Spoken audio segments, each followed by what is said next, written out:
Welcome to the Mind Echo podcast, where we dive into the journeys, motivations, and thoughts of inspiring entrepreneurs and leaders shaping the startup and corporate landscape in Germany. I'm Alonso, and in this episode, I'm excited to introduce Fabian Barthel, one of the co-founders and managing directors of Vytal, a reusable packaging tech platform to track individual reusable items to avoid or fight single-use waste. I really enjoyed my conversation with Fabian, learning about how he developed during his early years, earning a PhD in economic geography, and building a successful consulting career before transitioning to Vytal, where he's now making a strong impact. Although Vytal initially started working with restaurants, the company has expanded to implement closed-loop systems for canteens, campuses, and large-scale events, and now have further expansion plans ahead of them. So let's now dive right away into my conversation with Fabian. I hope you enjoy it and learn from it as much as I did. For many people, I would say that there are moments or influences early that really play a big role in shaping the path. So I was just curious if, for example, your school time had any influence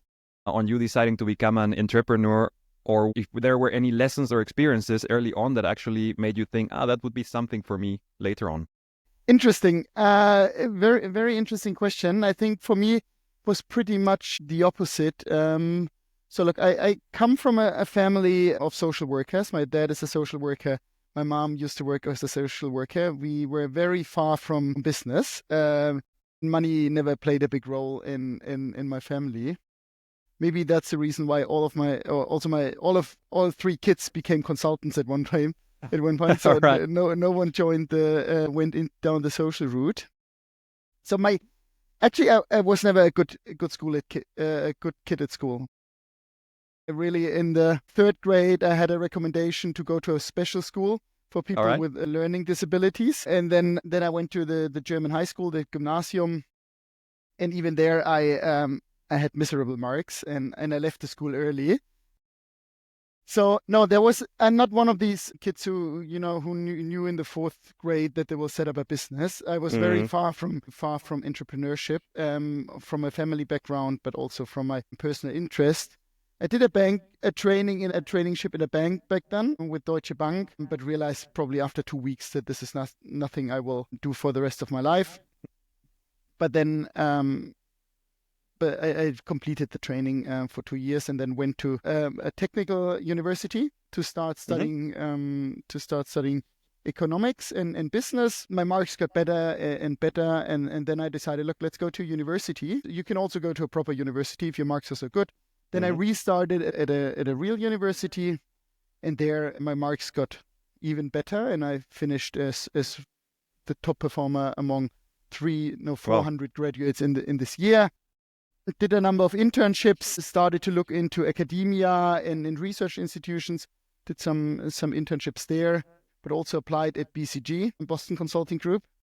Had the best day of my life. During the intern day, I don't know, I came up with things, I don't know why they popped up into my head in this moment, but I really, when I look back, I thought, this was really, I had a really great day. In terms, sometimes you have these days where you're perfectly in the flow. Exactly. You come up with things you thought, hey, how does that happen? And now, look, I got the offer. I did an internship at BCG, and then after the internship, I received a standing offer, how it's called. So they decided. So you have the option to call them at any time to say, look, I want to start now. But since I wasn't sure whether to go into academia or not, I did my PhD and then decided, look, it's time for PhD. It's quite interesting to see how you mentioned that everything progressed from your school time and then the progression towards university and the marks that you got as you move on. You have a really strong profile overall. So you decided to, as you mentioned, to start your doctoral studies. Then you were working in really renowned consultancy firm for around 9 years.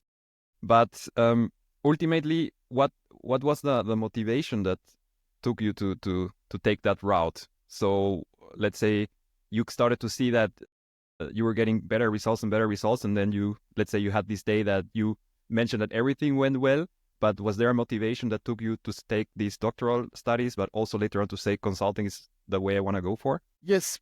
Look, when you're bad in school and you have a certain peer group, right? You're one of these the students, when the teacher publishes the result of an exam, typically in Germany, they write down the mark distribution, and okay, there's a 5, which is a pretty bad mark, you know already which mark you're gonna get. Huh? I was always in the lower end of the ranking.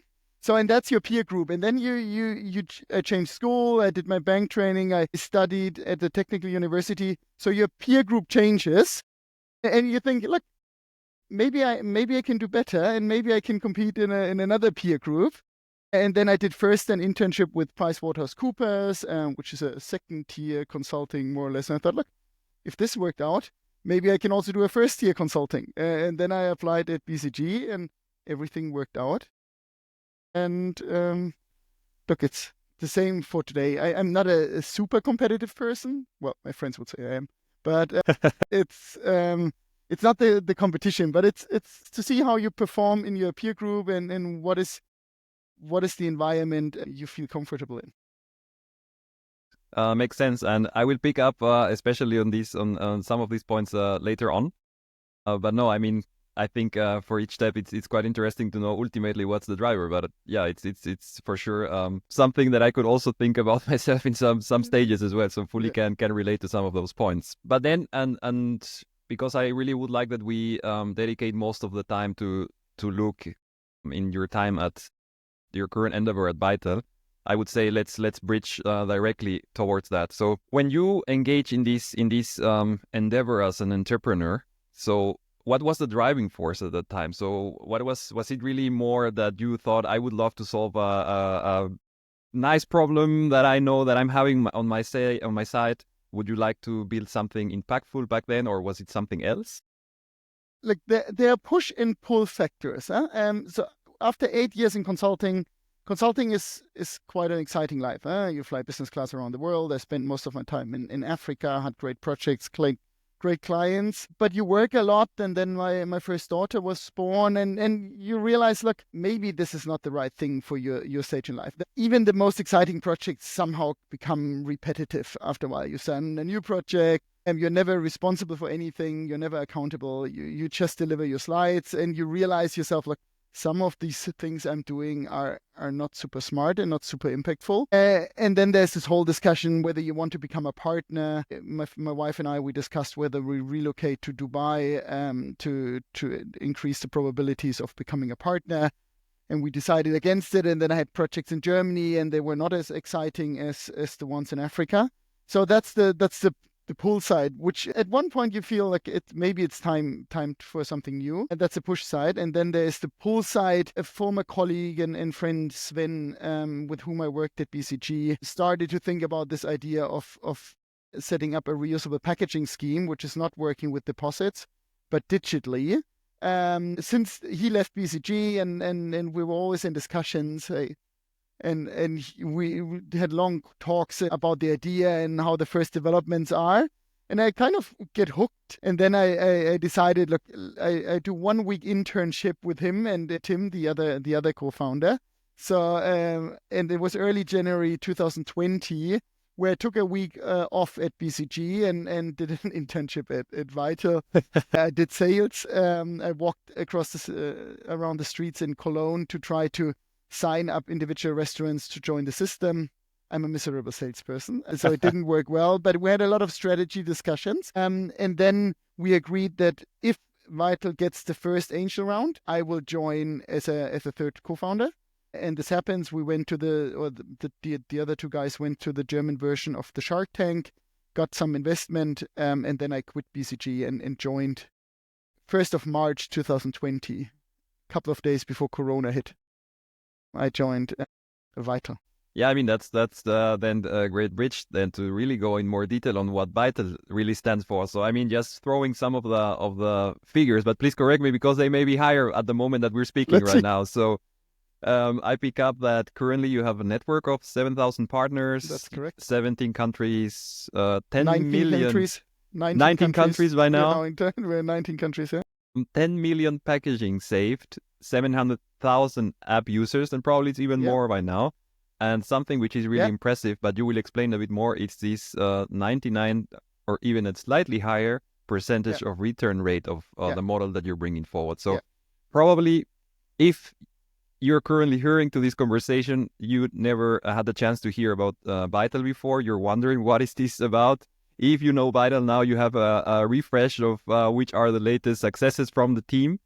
From my own perspective or my own experience, I've been also a customer of yours, or let's say end consumer, benefiting from what you're offering at one of my favorite vegan restaurants. Oh, And I can only say that, yeah, it's quite easy to grasp, and it's quite straightforward, which makes it way easier for adoption also from the consumer point of view. But maybe makes sense at this point then that you describe what Vytal stands for and what really the idea is behind. yes. So we are a tech platform to manage reusable packaging. Reusable packaging is a food container, a coffee cup, which can be used over and over again, just like the porcelain at home. It's also reusable packaging. The thing is, with to-go food, the ownership of the packaging changes. So the restaurant has it, then the customer borrows it, the customer returns it, another restaurant has it, the restaurant cleans it, it goes to the next restaurant. And we developed the software to track those containers along the cycle, and thereby we're able to measure exactly how often each container has been used and what the return rate is. In Germany, we have 100 years history of returning our bottles. And typically, we work with deposit. Deposit is a great instrument for low volume packages, like a PET bottle, 25 cents. People just pay it, and then they collect them at home. And at one day when they go to the supermarket, they return it. With high quality packaging, things become a bit more complicated because you have to ask for our high quality container. You have to ask for €10 deposit to not make a loss when people don't return it. And that means if you get your food, your dinner for 4 people, you have to pay €40 in deposit. And this is a massive hurdle. So that's why we thought, look, there must be something different. And we came up with a different solution. And actually, my co-founder Tim came up with it. The other thing is about deposit. Once you've paid it, there's no incentive to bring it back.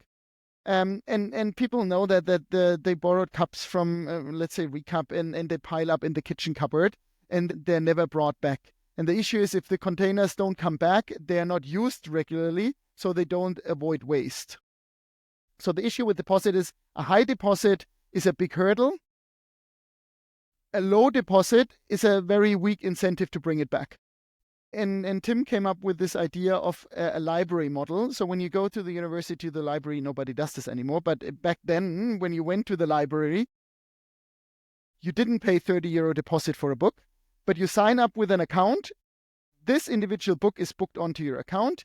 And if you don't return it in time, you get fined. And this is exactly the model we are employing. And that's why we come to this return rate of more than 99%, because we make the entry very easy. People don't have to pay deposit.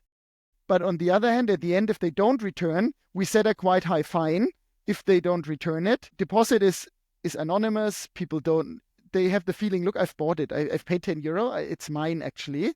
I don't have to bring it back. And people are lazy. And in our system, it's different. They get reminders and say, look, hey, Alonso, you bought this packaging. Please bring it back. You have 3 more days. Otherwise, we'll charge you. And this leads to this triggers people to really bring it back. And that leads to our high return rate and therefore to our high environmental impact because our containers are actually reused. And that's something that, from my own experience, I think the more you can manage to increase that network in different cities, the more convenient becomes for the consumer, because you have so many different opportunities where you actually can return back your containers instead of thinking I need to drive now all the way back to all these restaurants. And that's something which it's really it makes it really easier for me as a consumer. Absolutely. And this was the idea, to build the densest network of partners to increase the convenience. Reality proved us wrong. That was exactly our assumption. What we learned, in fact, people, when you ask them on the street, 70% tell you, yeah, I always fed up with the waste I generate with takeout food, and I would definitely use more reusable packaging and so on.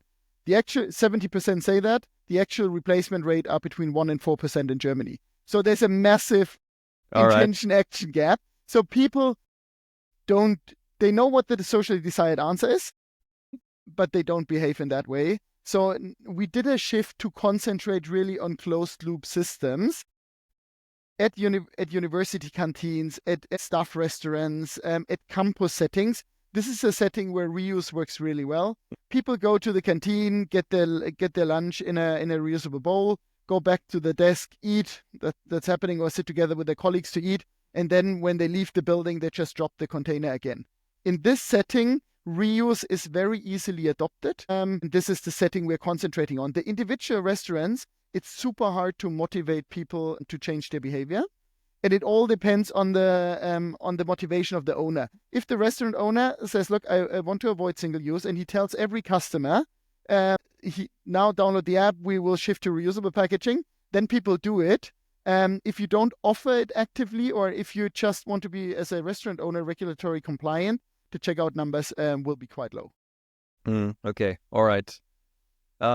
Yeah, I mean, I will jump back to the topic of regulations, and also because I had one point from other conversation I heard about yourself, which I wanted to go a bit deeper in a moment.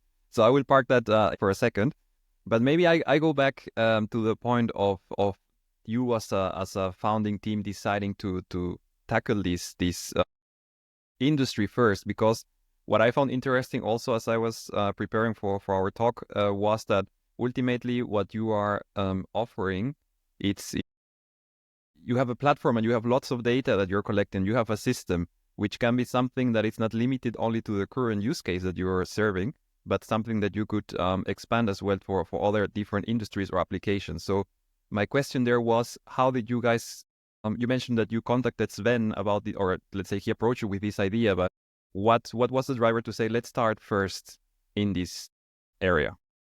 Yeah. So what we basically have is a software to track mobile assets and to track and trace changes of ownership along the circular value chain. And you could track drilling machines, you can track bikes, you can track anything what people like to share and reuse. We went for the packaging because it's a massive problem. And we were all consultants at BCG. And consulting, you have long working hours. And we, every day from Monday to Wednesday, you always ate in the office and you order takeout food. Okay. You can look at a team of 20 people. You need 2 big bags of waste bags just to throw away the packaging that you got. And this triggered Sven and Tim in the beginning to come up with the idea, and this also hooked me because I made exactly the same experience. All right. There's so much waste and so many resources which you use for 30 minutes, and then they go to landfill. You cannot recycle them. In Germany they are burned. In the UK they put to landfill, left to rot. And packaging is a very good starting point because the technology is there, that the packaging is there. You don't have to reinvent anything. It's quite low capex, so you can just start with buying 1,000 containers and get the system started. And it's a very visible thing for end customers. It's not for a very tiny target group. It's something for everybody. Nearly everybody consumes takeaway food or take out coffee, and that's why we started on this in this vertical. Back then, there was no regulation up on the horizon. So it was not a business case where we thought, look, the regulation is coming. It was really the size of the problem and the easiness to address it. Okay. All right. Understood. Well, it means there is then a clear common point that each of you, all of you had. And of course, as said, maybe at the end would be also curious to learn where else are you looking based on the current plans that you have.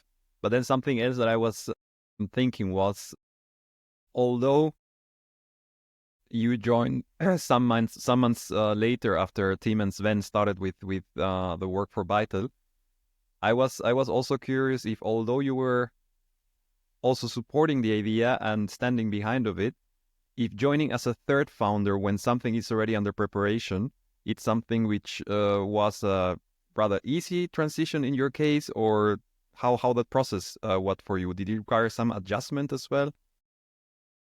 I think both of these guys, Tim and Sven, both didn't want to do operations. I think they were looking for Okay, someone all to right. take on the operations bit, and that's how I came in. And then the idea is super simple. We were super early in the beginning. The very first version of the tech platform was developed. The only thing, the name Vytal was more a project name back then.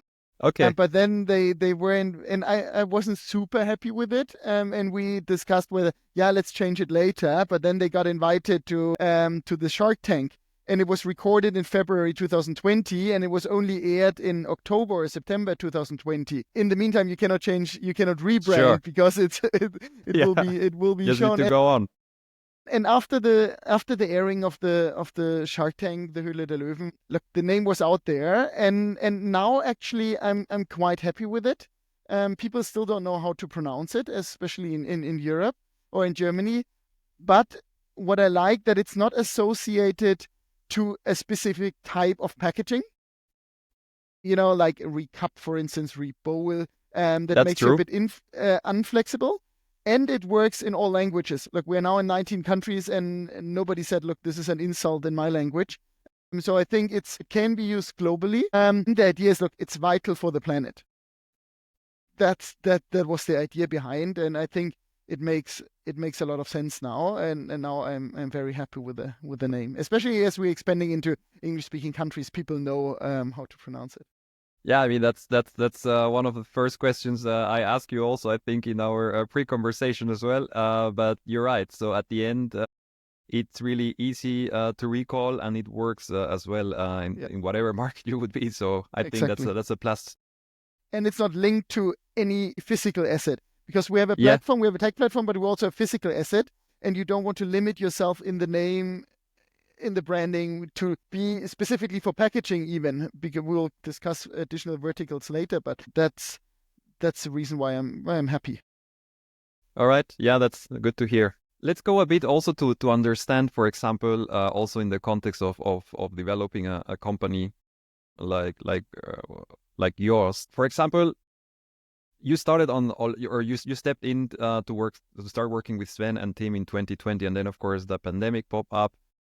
And there, besides the pandemic, which was a really difficult time, I suppose, especially to even start or grow a business like yours, with the ups and downs that it could represent depending on the industry, but not specifically looking at that time. But I was curious, how are you really dealing with such big, difficult moments when leading a startup? So how do you tackle them as a team? How do you tackle them by yourself? Yeah, we had difficult times, very difficult times. Corona was actually not one of them, because I think the reusable packaging industry was one of the few who had which had kind of a gold rush back then. It was a devastating moment for society, but everybody, the restaurants shut down. It was a super hard time for gastronomists, but they had to move to takeout food. They had to Exactly. close, and I only offer takeout food, and the supply chains were cut. There was no single use available on the market. So we were growing with 12% per week Wow. for a couple of months. And it was a nightmare on an operation side. We didn't have enough bowls and so on. But for the business, this was the first big boom. And the difficult times came after that, because then when things normalized, then you build up a team and so on. And then, look, the growth doesn't continue. Sure. That is the difficult time. And in hindsight, you always ask yourself, maybe I've taken the decision too late. That's always, as an entrepreneur, when you look back, I should have taken certain decisions earlier. But I think the hardest times is when business is not going according to plan, and you have to reduce your team. That's the thing. We talked a lot, we discussed a lot, and then we took the decisions together and we implemented it. And I think these are the toughest times, and then always as an entrepreneur, you have trade-off decisions, and you have hard discussions sometimes. How much money to spend, how much to invest, how much to focus on profitability, how much to focus on growth. These can be challenging and intense discussions, but the hardest moments, I think we stood together as a team and took the decisions together. And how about, for example, when it's about sitting together and thinking about what the vision of such an endeavor is. So how do you all together come to say, okay, this is where Vytal should be headed towards to, and is actually the vision that you established at the beginning? Is it something that still remains, or you really need to continuously have to adapt because everything goes so fast that takes you up to that direction? So our North Star is still increase resource utilization and avoid waste is a general, and we're still working to it. We're still in the same vertical. We're still in the food packaging industry.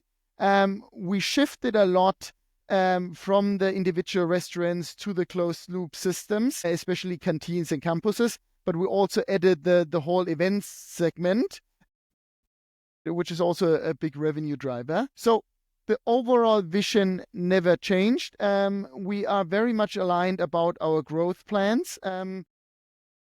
We all have the intention to build something global. We set up our company in March 2020. Officially, it was registered as Vytal Global Limited. This was always the idea. Maybe it was a bit arrogant back then, but look, we're working on it very, very ambitiously, and I think we are all aligned on the basic principles, how we want to operate, what we want to achieve, and so on. And these shifts, again, it's not a pivot. It's more where to put up your focus on. And these are intense discussions. Challenge is more since I live in Hamburg, Tim lives in Göttingen, and Sven, he also still lives in Cologne. So we had been a remote company from the beginning, from day one, and this is challenging. It gives you a lot of freedom and flexibility, but it's not easy. So Corona for us, the way of working didn't change after Corona because That much, sure. Would still not sit together in an office. If I establish something again, I would set it up in one place to meet every day. But look, I think we get accustomed to it. It's working, and there are also benefits of having a remote organization. You have a much larger talent pool. If you want to hire a techie, and if you want to have everybody sitting in the same office, your talent pool would be Cologne or Hamburg. But now we can nearly hire globally because we are all not sitting together in the office every day. Sure. So you can find also some advantages of having a remote. And at the end, I mean, we just talked like a couple of minutes ago about all the figures from where Vytal is standing right now. So despite the model and despite some challenges that you face, I mean, that's still those numbers still prove that you're on a great direction. But of course,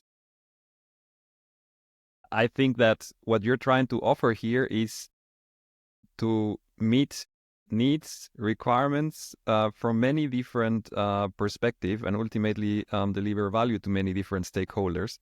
And that's something that I want to also maybe understand a bit better, and maybe also for the audience listening, what's really behind for each of the different stakeholders that you're serving.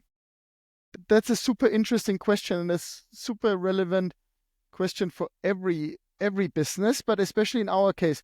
When we started, we thought, look, it's a no-brainer. Nobody wants waste, and people will jump on it. And now we offer them a free and convenient solution to reuse.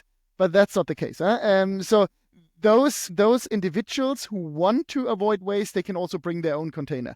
Sure. Like they can just buy one at IKEA and yeah, bring that's it. true. So the problem that you're solving is definitely a societal problem, and the waste, the littering in the cities and so on. But you don't really solve an individual's problem. Now the regulation came, at least we solved the restaurants' problems, the gastronomy problems, at least those who just want to be regulatory compliant. And we gave them a way to comply with the Mehrwegangebotspflicht. That's the German name for the regulation that restaurants have to offer a reusable packaging option. In the event space, and that's interesting, we are not talking about waste avoidance, much less. We're mostly talking about efficiency, because with our tech platform, we can track thousands of containers and thousands of boxes along the entire cycle. So we did, for instance, the Euro fan zone in Berlin in Stuttgart and Cologne, where you need a couple of 100,000 of container on the field, and you have to, and they work with deposit. In events we work a lot with deposits, and here these are huge monetary values. You're talking about 1.5 million euro in cash equivalent you're carrying. And with our software, we can track exactly where the containers are. We say, look, this is your digital record, and we deliver these 1,000 boxes with the 300,000 containers on site. And to this booth, we delivered 2,000 pieces. Here we delivered 5,000 cups and so on. And we can also record what was returned. And by that, we can do the deposit clearing, and we can also set our bills, the renting fees, and so on. And this is what we are actually offering. When our competitors in this market are more established analog reuse players and not so much the single use. At least in Germany, in other markets, there's still massive amount of single use in events and venues. Mm-hmm. Okay, so, all right. To recap, we're not solving too much an individual user's problem because there are alternatives. We have 650,000, I think that's the number, registered users in the app, and they are happy customers, but it's not like you don't get to 90% replacement rate because many people don't feel it as an urgent personal problem, or at least they only pretend that it's a problem to them, but they don't change their behavior. For the gastronomist, we offer a very fair solution to avoid waste, to become regulatory compliant. Or if they really want, like canteens, many canteens say, look, we want to get rid of single use. I think we have a very good solution for them to shift to 100% reusable packaging. And more players are doing that. In the event space, we're offering mainly efficiency, more efficient processes, more reliable processes, and so on. All right. No, thanks for elaborating a bit more.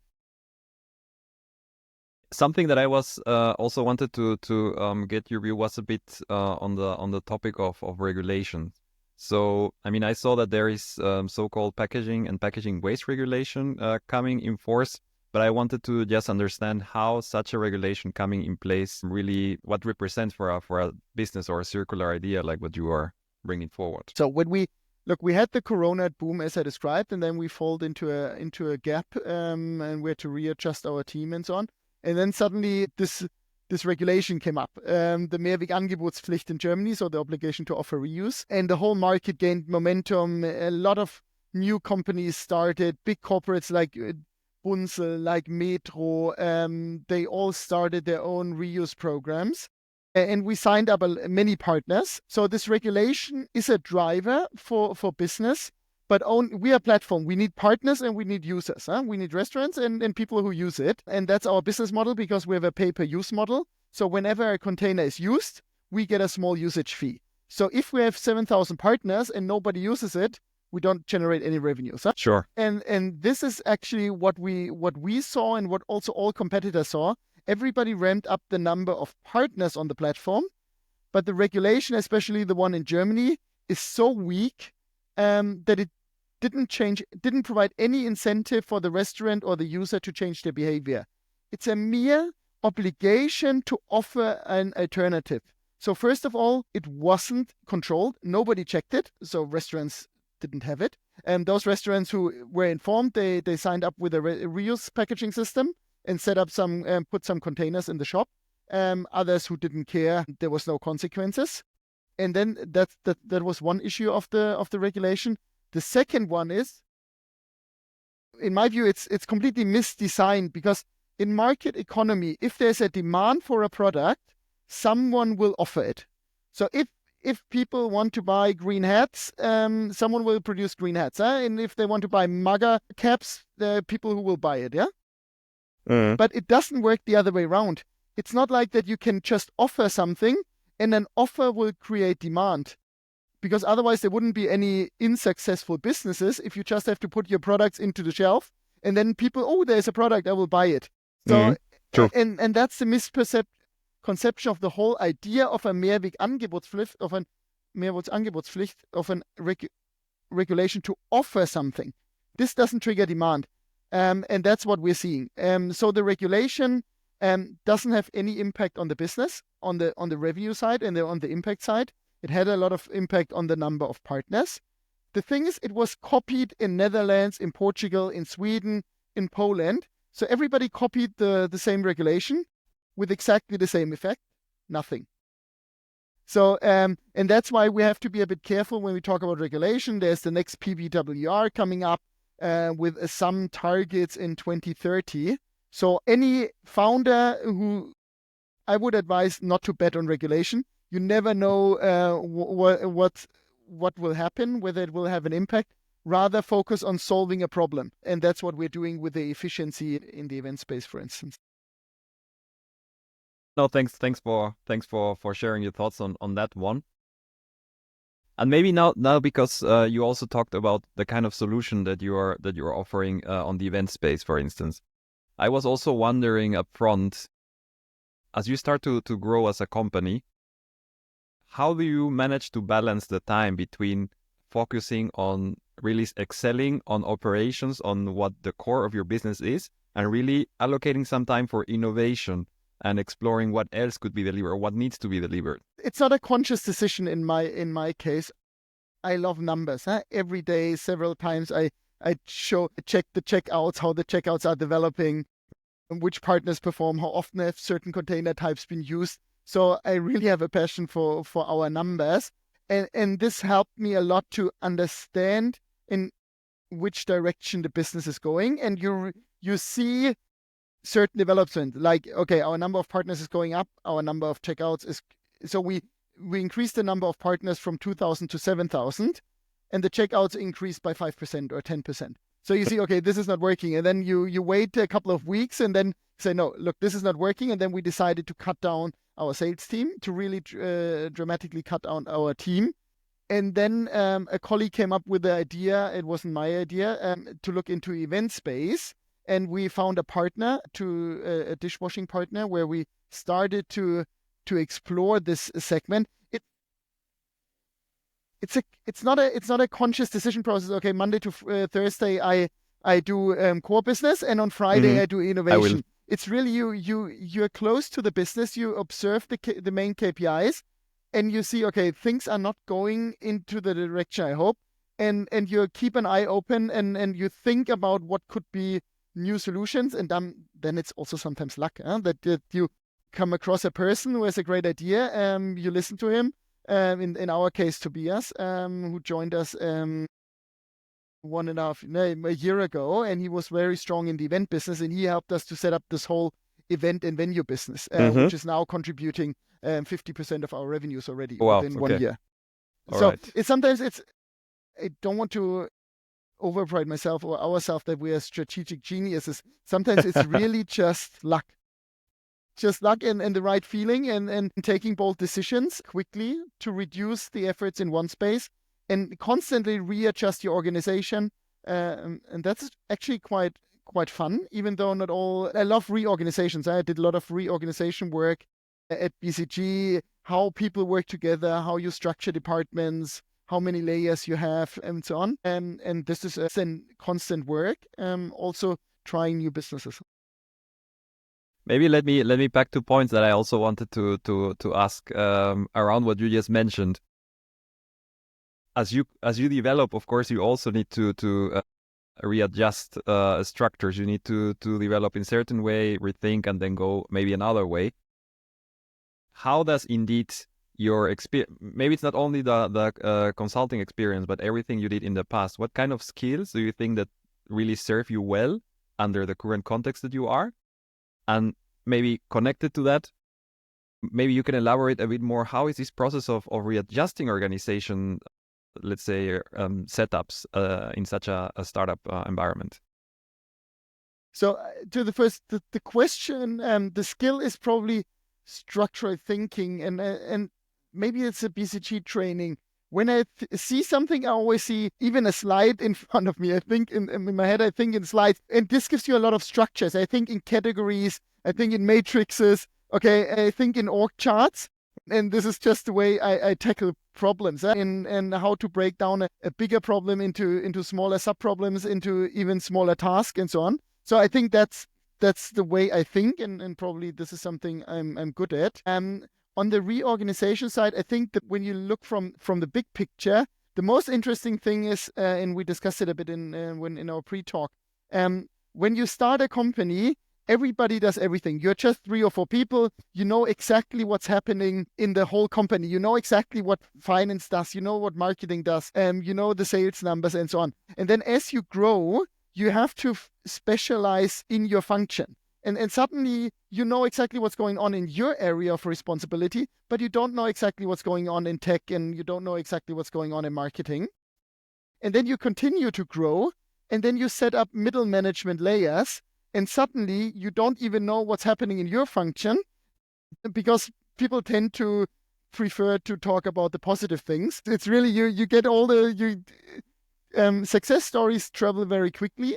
Problems not so much.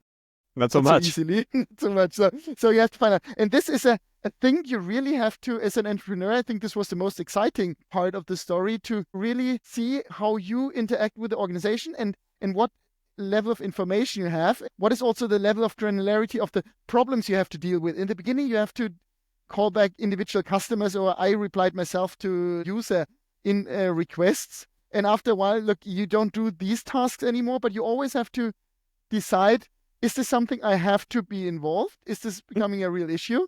Or is this something, look, the team will manage? So the decision how much to get involved and how to ensure information flow in the organization, I think these are two big problems or big challenges. And then the whole organizational setup, it's always linked to your strategy. Yeah? So when we decided, look, let's focus not so much on the individual restaurants. You have to adapt your structure. And then now you start the event business. We set up a fully owned subsidiary to put the event business really in the market as a differentiated product.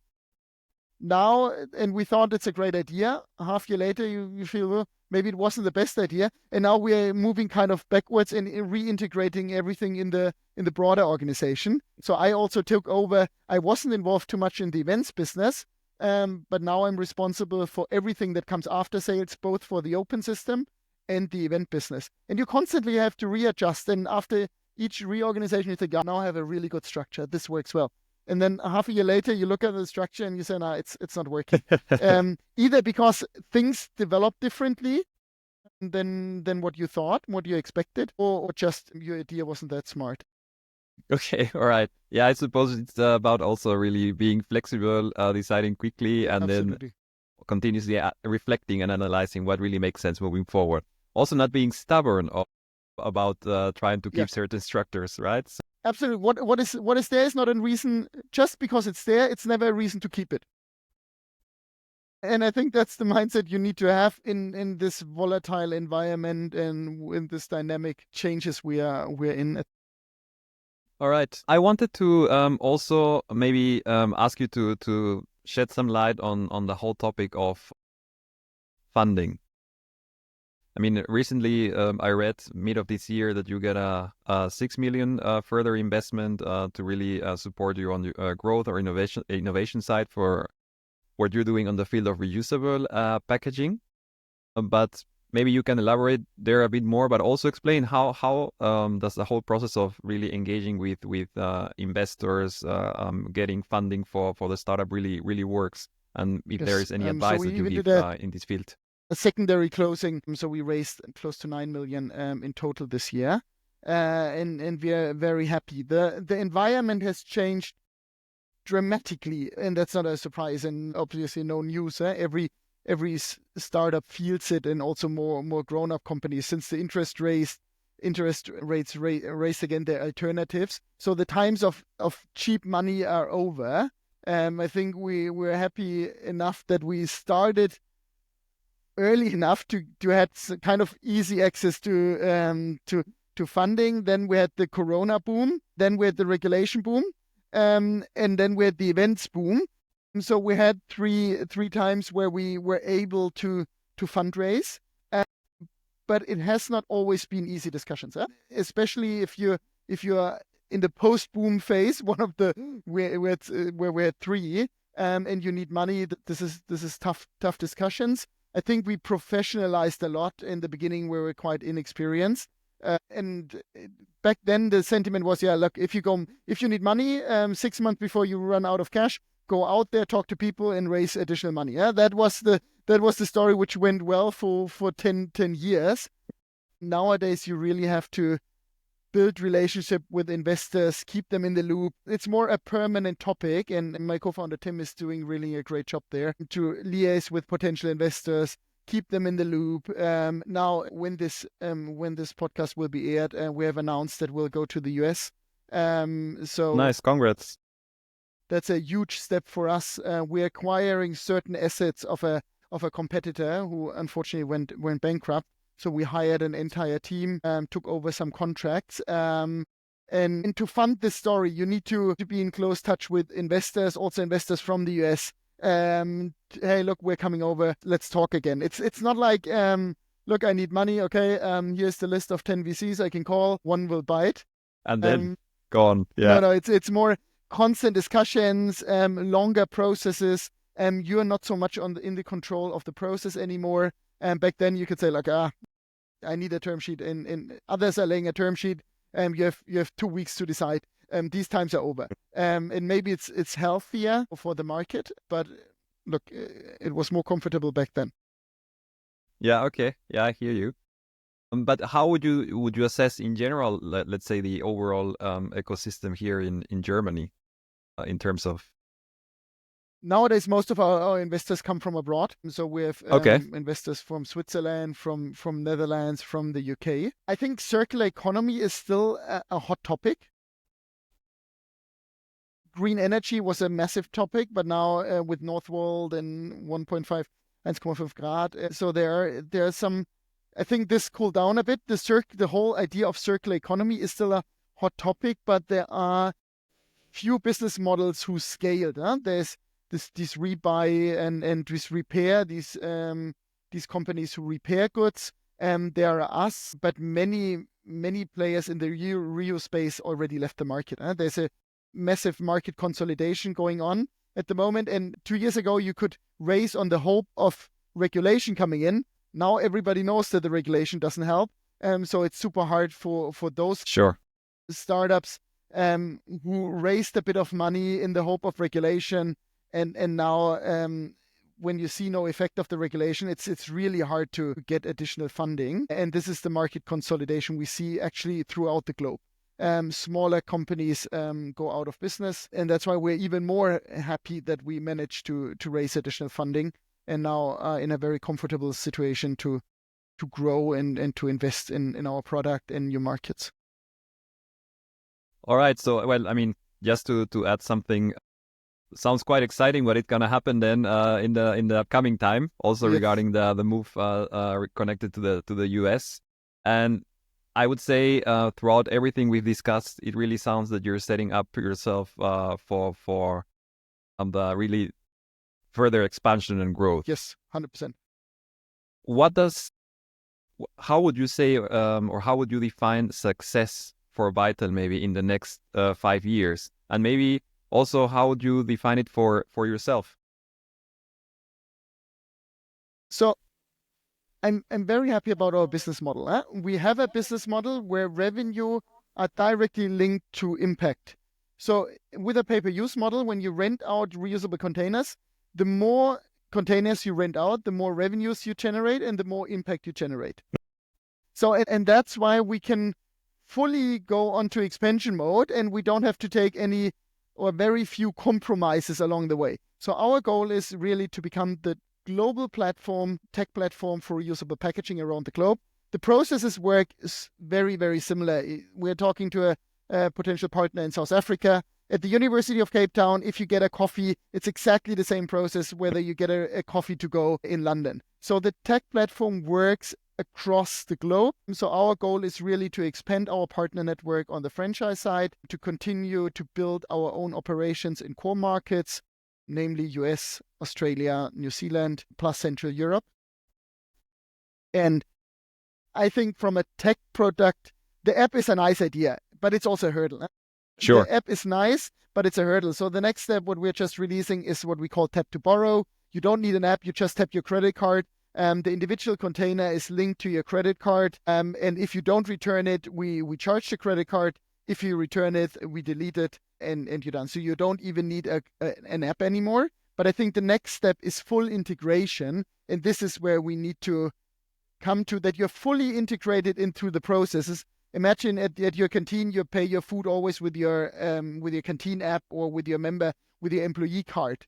And the idea is that you have one checkout process where you borrow a container and you pay for the food in a single process. And this is what we're investing heavily in, that you really have a seamless process. To Reusable is just fully integrated in your journey. The only thing is that you need to drop it somewhere. You don't drop your single-use container in a waste bin. You drop your reusable container in a smart return bin, and that's it. So you don't have to take a decision to switch to reusable packaging. It's just the standard option. And as long as we have deposits, as long as we have apps, as long as we have tap to borrow, we will never come to a state where reusable is the default option. And this is where we want to come. So from a geographical perspective, focusing on our core markets, building a larger global presence. From a product perspective, working towards the full integration. From a business perspective, maximizing revenues and impact. And from a personal perspective, somehow cope with it, balance family life with business life. Look, now we have a colleague sitting in San Francisco with a 9 hours time difference. So suddenly I'm an early bird. I often get up at 5 before my kids get up to get some stuff done. Now I can work from 5 till midnight, or even around the clock. If it's 5 o'clock in the morning, it's 8 p.m. in San Francisco. I could work all day round, and I think this will be a very interesting chapter for our organizational setup. How to structure, because we talked about organizations, how to structure the organization that you can actually make it work from a business perspective, but also from a personal perspective, from a private life perspective. Thanks a lot for sharing. So, I mean, as said, from the different points you share, it sounds like you're really setting up yourself really clearly for the future. And I'm really excited to see what this means. Maybe that's one of the few, sorry to interrupt, but this is maybe one of the few advantages you have after having worked for BCG. Everything is okay. Every working hour is okay. So it doesn't get any worse. So I actually work less as compared to my time at BCG, where I typically worked from 8 in the morning till 2 o'clock in the night or 1 o'clock.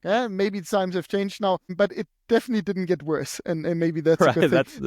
That your baseline is so ridiculous that if you compare yourself with your previous life, things are getting better. Okay, that's also nice to hear, and that's something I wanted indeed just to round up with a couple of shorter questions.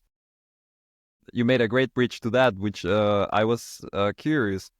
I mean, you just put it relative to the amount of hours you were putting even more back then, but still you're on a situation that you need to handle with a lot of demanding work ultimately, and it's really fast growing startup that you need to be always full on your senses to make or bring the best for the business. But what do you do, or how do you recharge?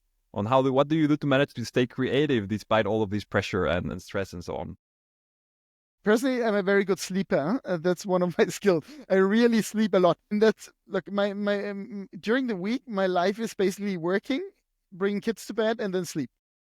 All right. I really need 9 hours of sleep every night, and most of the time I get it. So often when you calculate, I get up at 4. You know when or I get up at 5. You know when I go to bed with my kids. It's not it's a good solution for the moment, but also for private life, it's probably not a very sustainable solution. But for the moment, this works for everybody as long as the kids are small. Huh? And my wife has a similar pattern, so it's okay. Okay, all right. Yeah, I mean, that's something I can definitely understand and share. Also, starting early in the mornings. So yeah, interesting. And I think that's also really important that sometimes is underestimated how well and how good proper sleep can really help you to cope in a good way throughout the days, throughout the weeks. And if you have kids, you don't have kids, but I think we discussed, but if you have kids, they demand their time and you want to spend time with them, but you have to sacrifice a lot. Sure. If you have a business and kids, that covers 99% of your time. it's just like that. Look, it's a conscious decision. In most cases, you took to have both business and kids, and you have to live with it. And I'm not Sure. not sad, and I'm not had the feeling to miss party or to miss sports too much. It's it's just this time in life, and it's okay.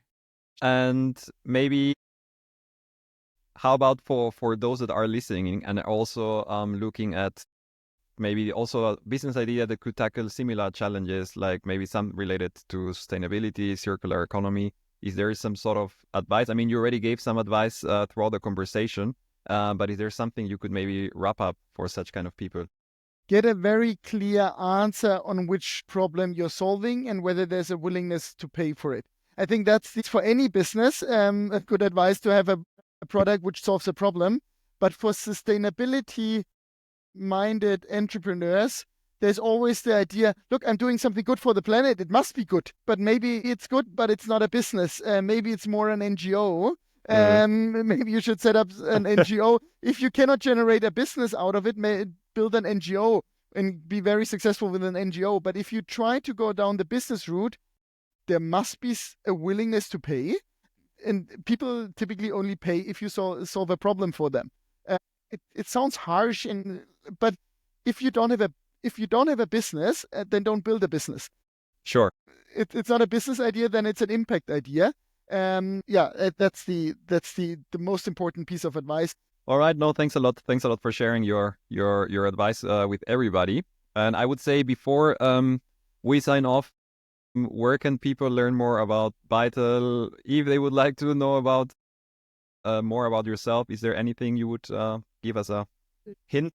Vytal.org is our website. We're just relaunching it. So there's all the information. I'm on LinkedIn, happy to connect to your listeners, and always open to have discussions and to provide advice. I'm very open to share my experience. Yeah, I think these are the most important channels, LinkedIn and our website. Great. So I would say thank you very much, Fabian, for your time. It was really a pleasure talking with you. The time flew relatively quickly. So big thank you for sharing everything about your experience, your story. And yeah, from my side, wishing you all the best of successes for what is going to come or what's ahead of you and Vytal. You're very welcome. And thanks a lot for having me. It really was a very, very nice discussion. I enjoyed it a lot, and all the best for your podcast in the future. Great. Thank you very much. A big thanks again to Fabian for sharing his journey and insights with us. If you enjoyed the conversation, I would really appreciate your support. So depending where you're listening to it, don't forget to follow or subscribe to the podcast and leave any questions or comments. Thanks again for tuning in, and see you in the next episode.